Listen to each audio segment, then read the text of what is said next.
Boa noite a todos, amigos e amigas. Hoje, 16 de maio, sexta-feira. Sejam todos bem-vindos ao programa Espiritismo e Vida. Nós estamos aqui nas vários estudos que esse canal oferece. Ao estudo de sexta-feira é o estudo do livro Seara dos Médiuns. Então, estamos aqui no programa Reflexões Espíritas. Já estamos avançando bastante, já tem um bom tempo iluminado que estamos estudando o Seara dos Médiuns. Então, hoje, por exemplo, nós estamos no capítulo 43. Então, já conhecemos muito, estudamos muito a mediunidade através do Seara dos Médiuns, sempre remetendo ao livro dos médiuns, né? O Seara dos Médiuns é psicografado por Chico Xavier, de autoria de Emmanuel, e ele se baseia em vários itens, vários tópicos do livro dos médiuns. Então, é um livro excelente, um livro instrutivo, e que pela inspiração estamos aqui estudando, e eu agradeço muito o convite. Então, boa noite a quem está conosco online, ao vivo, nessa sexta-feira, 16 de maio, mas todos aqueles que forem assistir depois, bom dia, boa tarde, estamos juntos aqui, relembrando uma noite de 13 de junho de 1960, quando Chico, Emmanuel, todos ali, né, naquela equipe espiritual, estavam estudando sobre alienação e mediunidade. Buscando inspiração onde? No livro dos médiuns, no item 5, do capítulo 18, que é esse capítulo dos inconvenientes e perigos da mediunidade. Já estudamos esses inconvenientes em outros estudos do Seara dos Médiuns. Aí, bem de forma miudinha, né, bem de forma minuciosa, o Emmanuel pega esse item 5, dos inconvenientes e perigos da mediunidade, são dois itens, é o 221 e o item 222, e o item 221 são 8 perguntas. Dessas 8 perguntas, a quinta pergunta é: poderia a mediunidade produzir a loucura? Então, o título do capítulo 43 do Seara dos Médiuns é Mediunidade e Alienação Mental. Então, uma reunião pública de 13 de junho de 1960, eles vão na questão 221, no item 5, e perguntam aos espíritos: poderia a mediunidade produzir a loucura? O que vocês acham? Vamos buscar, né, a resposta segura em Allan Kardec, no Livro dos Médiuns, quando diz que não mais do que qualquer outra coisa, desde que não haja predisposição para isso em virtude de fraqueza cerebral. A mediunidade não produzirá a loucura quando essa já não existe em germe, podendo, porém, existindo este, o bom senso está a dizer que se deve usar de cautelas, sob todos os pontos de vista, porquanto qualquer abalo pode ser prejudicial. Então, se não existe o germe da loucura, a mediunidade não vai produzir, não mais do que outra coisa possa produzir. Então, quer dizer, a gente pode ter a loucura não pela mediunidade, mas também por outras questões, que aí é que o Emmanuel vai discorrer aqui no Seara dos Médiuns, vai fazer a reflexão. Então, vamos de novo. Poderia a mediunidade produzir a loucura? Não mais do que qualquer outra coisa. Muito estudo, muitos livros, uma vida corrida, sei lá, 500 mil coisas podem produzir a loucura desde que existe em germe. Aí é isso que a gente vai buscar, essa questão do idiotismo e a loucura, no Livro dos Espíritos. Porque eu mesmo, na hora que fiquei lendo, eu falei, gente, deixa eu reler pontos importantes que estão no Livro dos Espíritos, onde se estuda a mediunidade, o idiotismo e a loucura. Mas antes de a gente ir para o Livro dos Espíritos, vamos ler de novo, ó. A resposta: não mais do que qualquer outra coisa, desde que não haja predisposição para isso em virtude de fraqueza cerebral. A mediunidade não produzirá a loucura quando quando a loucura já não existe em germe. Porém, se existe isso, o bom senso está a dizer que se deve usar de cautela sob todos os pontos de vista, porquanto qualquer abalo pode ser prejudicial. E aí depois Kardec estuda a mediunidade nas crianças, vai trazer alguma questão do abuso, se pode causar cansaço, fadiga. Então, sempre, né, gente, muito bom a gente estar estudando o Livro dos Médiuns, um estudo sistematizado igual esse, Reflexões Espíritas, toda sexta-feira um capítulo, é fundamental, é importantíssimo. Então, parabéns pelos idealizadores, agradeço mais uma vez a oportunidade de estar sempre, né, relembrando, estudando a mediunidade. E aí a gente vai lá no Livro dos Espíritos, né, e vai buscar na segunda parte, tem 4 partes do Livro dos Espíritos. A segunda parte, Kardec estuda da volta do espírito à vida corporal. Então, nesse capítulo, ele vai estudar prelúdio da volta, união da alma do corpo, a união da alma e do corpo, a infância, esquecimento do passado, influência do organismo, faculdades morais e intelectuais do homem e estudo de idiotismo e loucura. Então, as questões são de 371 até 378. Aí, o que Kardec pergunta? Se tem um fundamento a gente crer que a alma das pessoas que são os cretinos, né, e os idiotas, se eles são de natureza inferior. Então, tem algum fundamento para entender-se que a alma dos cretinos e dos idiotas é de natureza inferior? Nenhum fundamento.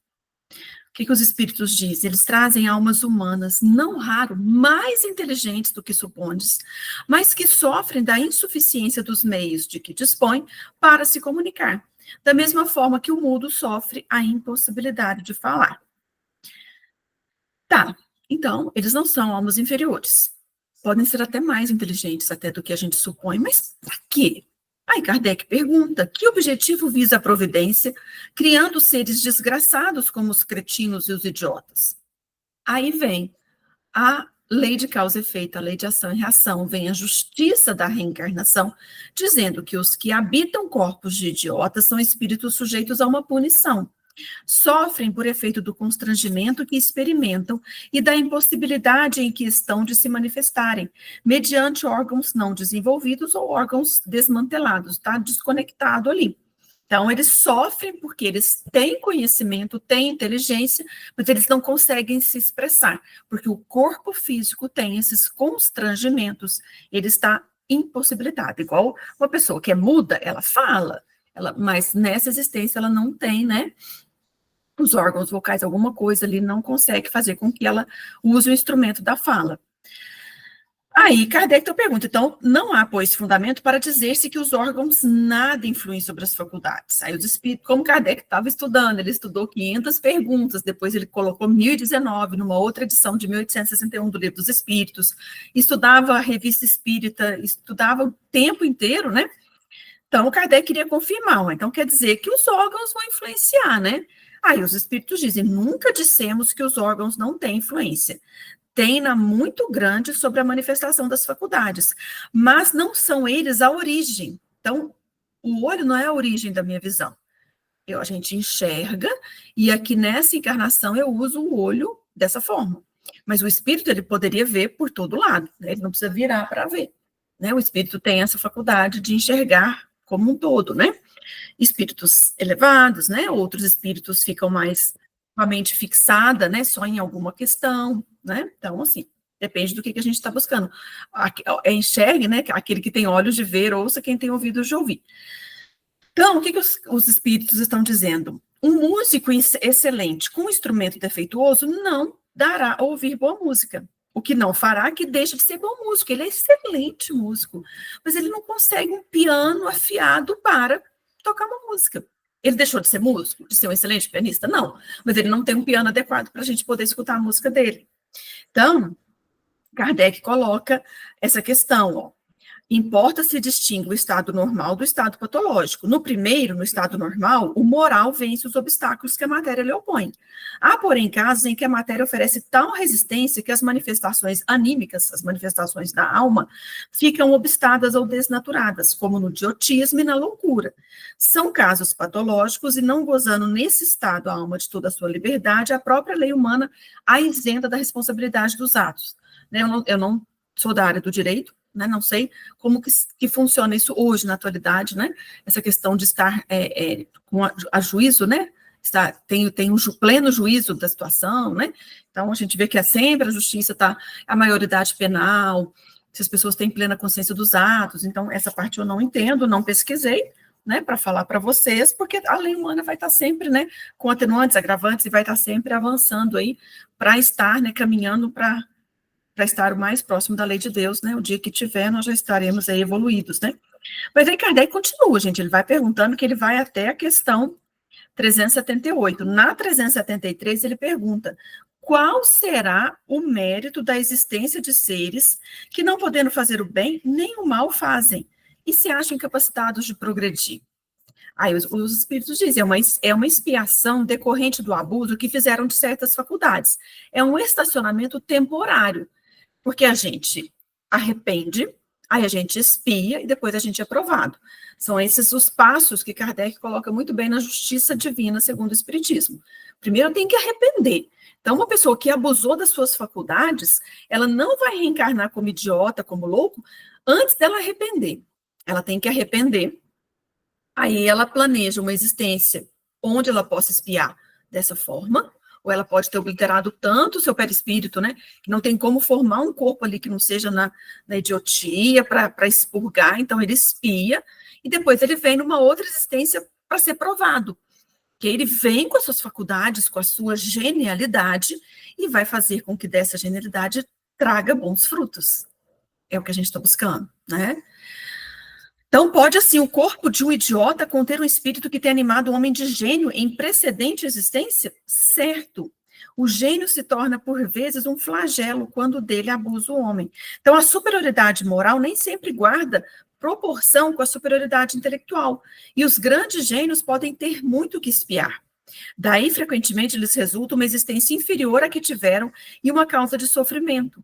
Os embaraços que o espírito encontra para suas manifestações se lhe assemelham às algemas que tolhem os movimentos de um homem muito vigoroso. Pode-se dizer que os cretinos e os idiotas são estropiados do cérebro, como o coxo é das pernas e dos olhos o cego. Ai, mas é castigo de Deus? Não, é uma oportunidade de reparar, de você entender, de você espiar, porque quando o espírito tem consciência do bem que ele podia ter feito com a sua inteligência, e ele desviou almas, desviou situações com a sua destreza, com a sua inteligência, aí ele quer reparar isso. Então, ele pede, né? Ele pede, ou ele é aconselhado a isso, às vezes até para acelerar o seu progresso. É lógico que ele poderia, às vezes, se reencarnar sem precisar passar pela idiotia, pela loucura, lógico, mas às vezes aquilo ia demorar um pouco mais para haver uma cura efetiva, né? Então, na condição de espírito livre, tem o idiota consciência do seu estado mental? Frequentemente tem, nem sempre, mas frequentemente, né, ele compreende essas cadeias que lhe obstam ao voo e que isso é uma prova, é uma expiação. Então, por exemplo, para a gente encerrar as perguntas, o desorganizado é sempre o corpo e não o espírito. Exatamente. Mas convém não perder de vista que, assim como o espírito atua sobre a matéria, também a matéria reage sobre o espírito dentro de certos limites, e que pode acontecer impressionar-se o espírito temporariamente com a alteração dos órgãos pelos quais se manifesta e recebe as impressões. Pode mesmo suceder que, com a continuação, durante longo tempo, a loucura, a repetição dos mesmos atos acabe por exercer sobre o espírito uma influência, de que ele não se libertará senão depois de se haver libertado de toda a impressão material. Então, quer dizer, depois da morte, o espírito ainda ressente por algum tempo, até que ele se desligue completamente da matéria. Como o homem que desperta se ressente por algum tempo daquela perturbação que lançou o sono, né? A gente gasta um pouquinho para, opa, acordei, 6 horas da manhã, segunda-feira, deixa eu trabalhar, o que eu tenho que fazer? Então, a gente ainda demora, às vezes, um pouquinho. Então, como o corpo reage sobre o espírito, né? O espírito reage sobre o corpo, mas desorganizado é sempre o corpo, né? Porque nós planejamos a nossa reencarnação, nós planejamos o nosso corpo físico. André Luiz explica isso muito bem no livro Os Missionários da Luz, nos capítulos Preparação das Experiências. Ele visita os centros de formação, né, de reencarnação, as pessoas andam lá com os pergaminhos com o corpo físico, eles veem a importância do valor que se dá ao corpo físico e o quanto a gente acaba desorganizando ele pelos nossos erros, pelas nossas atitudes erradas, né? Então, e aí, para encerrar, o Kardec pergunta de que modo a alteração do cérebro reage sobre o espírito depois da morte. Ó. É como uma recordação. Um peso oprime o espírito, e como ele não teve a compreensão de tudo o que se passou durante a sua loucura, sempre se faz mister um certo tempo, a fim de se pôr ao corrente de tudo. Por isso é que, quanto mais durar a loucura no curso da vida terrena, tanto mais lhe durará a incerteza, o constrangimento depois da morte. Liberto do corpo, o espírito se ressente, por certo tempo, da impressão dos laços, igual uma doença, um desgaste, qualquer coisa, a gente sente que é isso também. É outro estudo importante que tem no livro Céu e Inferno, quando Kardec estuda o passamento. Por ocasião da morte, tudo é um pouco confuso. A gente precisa de um certo tempo para se inteirar do que aconteceu. E, às vezes, a doença, um acidente, alguma situação, vai nos fazer ainda entender se estamos vivos ou não, se desencarnamos ou não. Depende também das concepções que a gente tem, se a gente acreditou a vida inteira que a gente morria e dormia, morre, vai para o céu, morre, vai para o nosso lar, né? Então, cada um tem uma visão.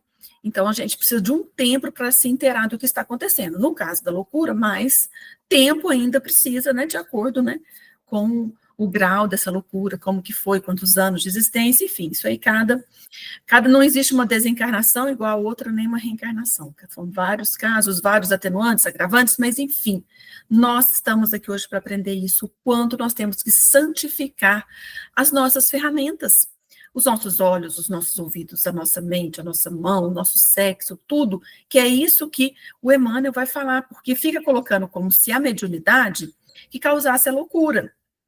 Mas, e os desvios dos olhos, dos ouvidos, das mãos, do sexo? O quanto nós não podemos ser criminosos, cruéis, caluniadores, fabricar bombas com as nossas mãos, abusar através do sexo?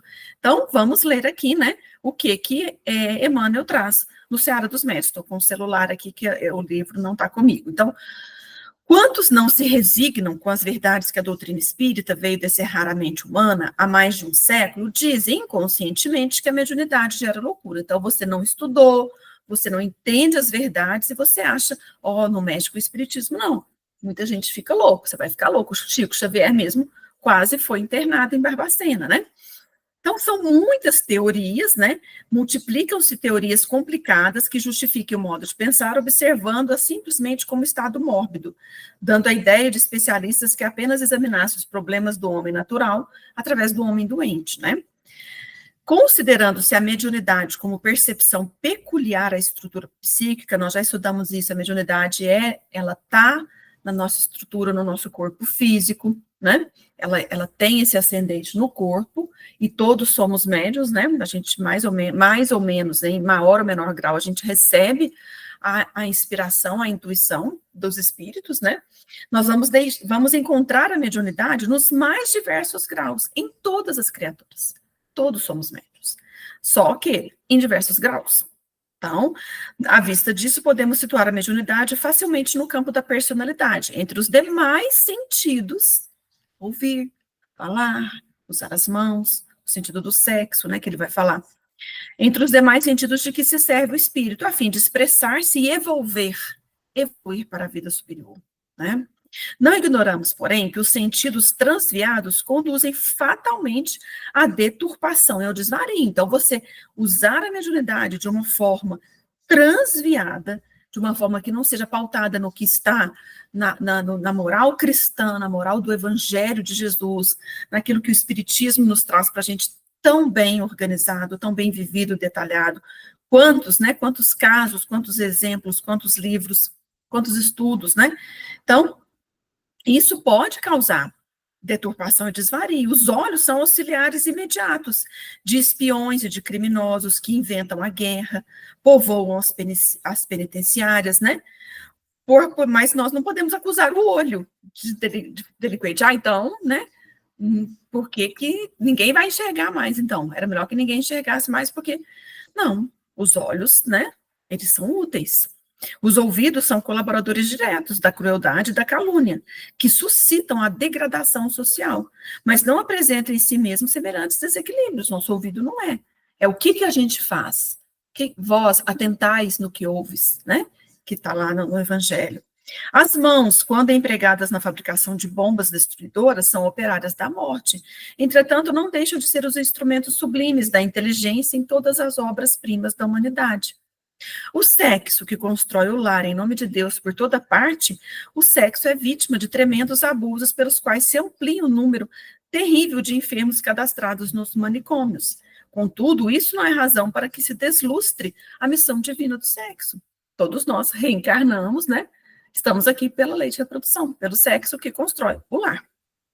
Então, a manifestação é da instrumentalidade, o erro é da criatura. A faculdade mediúnica não pode, assim, responsabilizar-se pela atitude daqueles que a utilizam nos atos de ignorância, nos atos de superstição, de maldade e fanatismo. E qual acontece aos olhos, aos ouvidos, às mãos e ao sexo, que dependem do comando mental.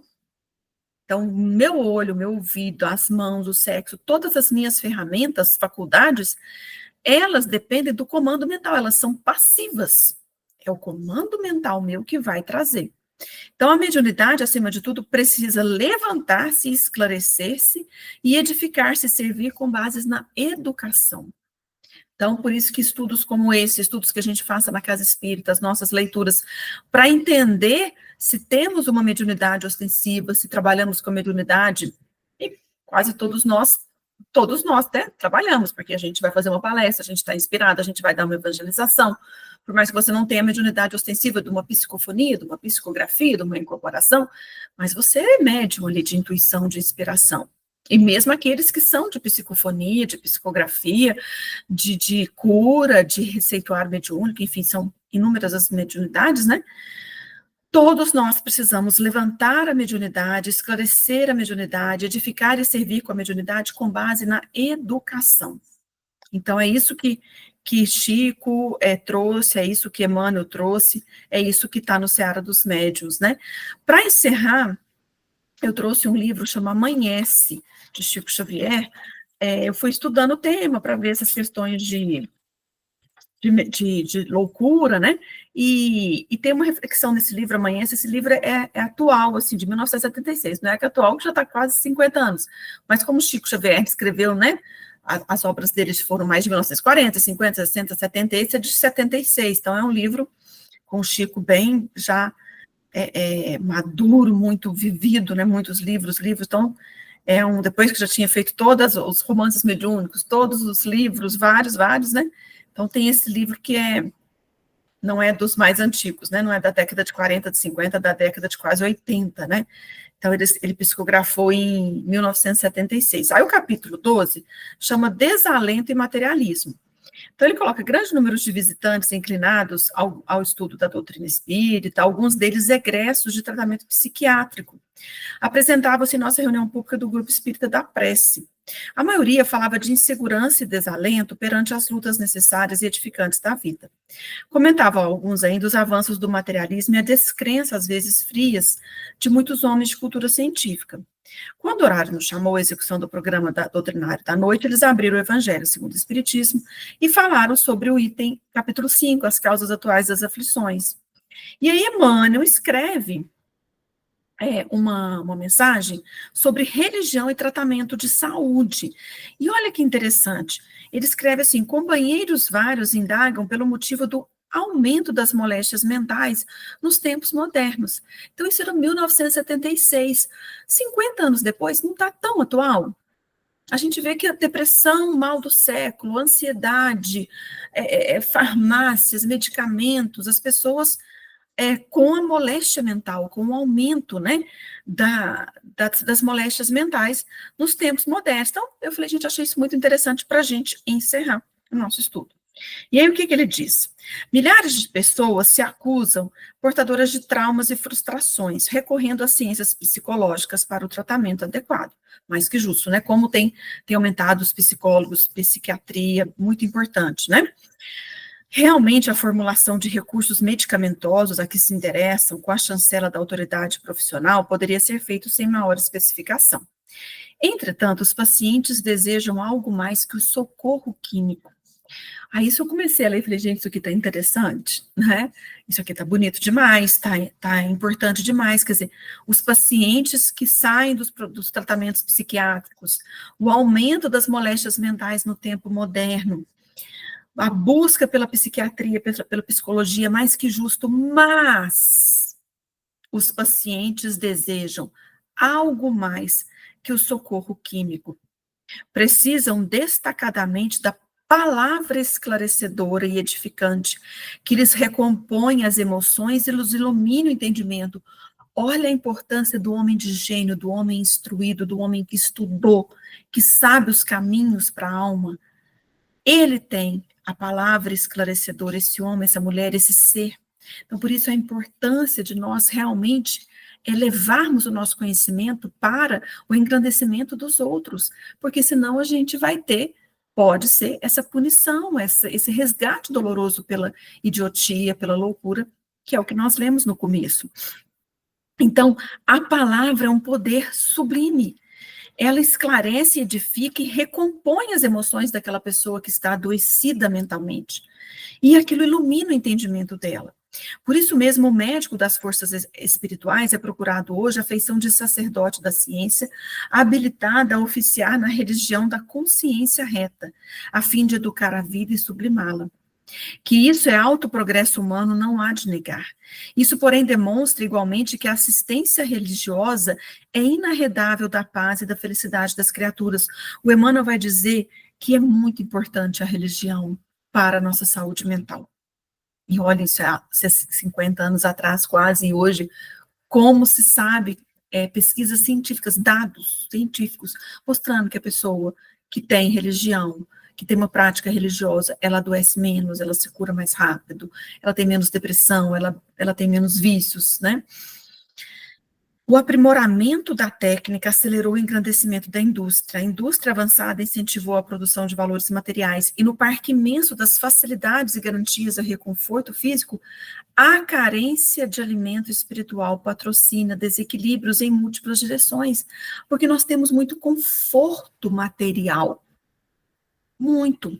A gente tem anestesia, a gente tem antibiótico, a gente tem higiene, a gente tem torneira, a gente tem banho, a gente tem alimento, a gente tem tudo que nos facilita. Isso que a gente veio buscando, termos mais higiene, termos mais salubridade, termos mais conforto, segurança. Mas, se a gente não busca essa assistência religiosa, a gente não vai conseguir essa paz e essa felicidade. Aí a gente adoece a mente. Então, é isso que ele está falando. A carência de alimento espiritual patrocina desequilíbrios em múltiplas direções. Olha como é que aí ele vai mais profundo, que ele vai dizer a anemia da vida interior estabelece pequenos e grandes colapsos no mundo íntimo, e em razão disso, sobram perturbações e necessidades da alma em quase todos os setores da evolução. Então ele fala da carência de alimento espiritual, ele fala que a gente deseja algo além do socorro químico, do medicamento, que hoje a gente consegue achar todos os tipos de analgésicos, todos os tipos de antibióticos, de anti-inflamatórios, de antialérgicos, tudo. Mas sobram perturbações e necessidades da alma. Por quê? Porque ela está com anemia da vida interior, ela tem carência de alimento espiritual, ela precisa de algo mais que o socorro químico, e só isso só é feito pela vida espiritual. E a religião, a religiosidade, é o fator-chave nisso. É o que ele diz, sem a assistência religiosa, sem ela é inarredável a paz e a felicidade das criaturas. Então, a anemia da vida interior. Então, ele vai continuando para a gente encerrar. À frente do painel de semelhantes conflitos, meditemos na importância do amparo religioso. E não permita-se te apague a luz da fé onde estiveres. Meditemos na importância do amparo religioso. E não permita-se te apague a luz da fé onde estiveres. Se te encontra a sós nos princípios religiosos que te nutrem a vida, faz o teu momento de reflexão e de prece entre os horários de cada dia, atende ao culto periódico da oração, do estudo iluminativo com os familiares, amigos, que te possa acompanhar nos impulsos de reverência a Deus. Não sonegues a palavra serena e reconfortante da crença que abraça no diálogo com os irmãos de caminho. E quanto puderes, prestigie o templo religioso, vincula vincula-se à sua religião, coopera nos serviços voluntários, a fim de que a tua casa de fé possa atender aos programas de serviço ao próximo, em que se compromete diante do bem eterno. Quantas frentes de trabalho o movimento espírita, as casas espíritas e mesmo as outras religiões, elas possuem, o quanto nós temos de serviço voluntário, o quanto nós precisamos de trabalhadores do bem. Então, compreendemos, por fim, que o progresso tecnológico na ciência é irreversível, mas em nossa condição de espíritos imortais, encarnados ou não, somos obrigados a reconhecer que o amparo espiritual na religião é irreversível também. O amparo espiritual na religião é irreversível. Então, busquemos nos iluminar com a nossa fé, com a nossa religião, para que a gente se esclareça, para que a gente não tenha essa anemia de vida interior, para que a gente não esteja carente. Quanto mais alimentados vamos, ide e pregai. Mas com a palavra que ilumina, a palavra que esclarece, a palavra que conforta, a palavra salutar, saudável. Esse é o nosso objetivo, é nos ajudar. Aquele que acende uma luz é o primeiro a se iluminar, mas ele tem que pegar essa luz e colocar lá no candeeiro para que todos vejam. É isso que Jesus pediu, para brilhar a nossa luz.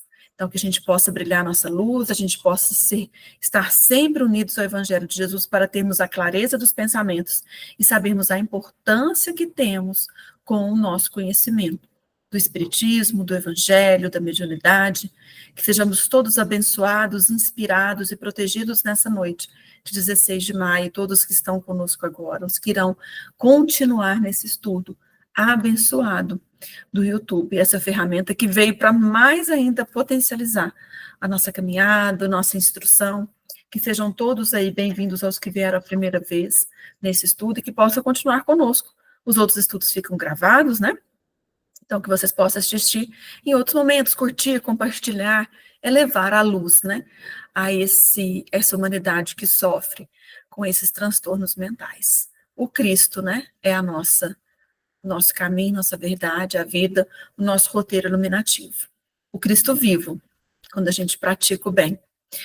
Que Jesus nos ampare, nos proteja, uma boa noite. Com certeza, no próximo encontro, estaremos aqui todas as sextas-feiras no estudo do Seara dos Médiuns.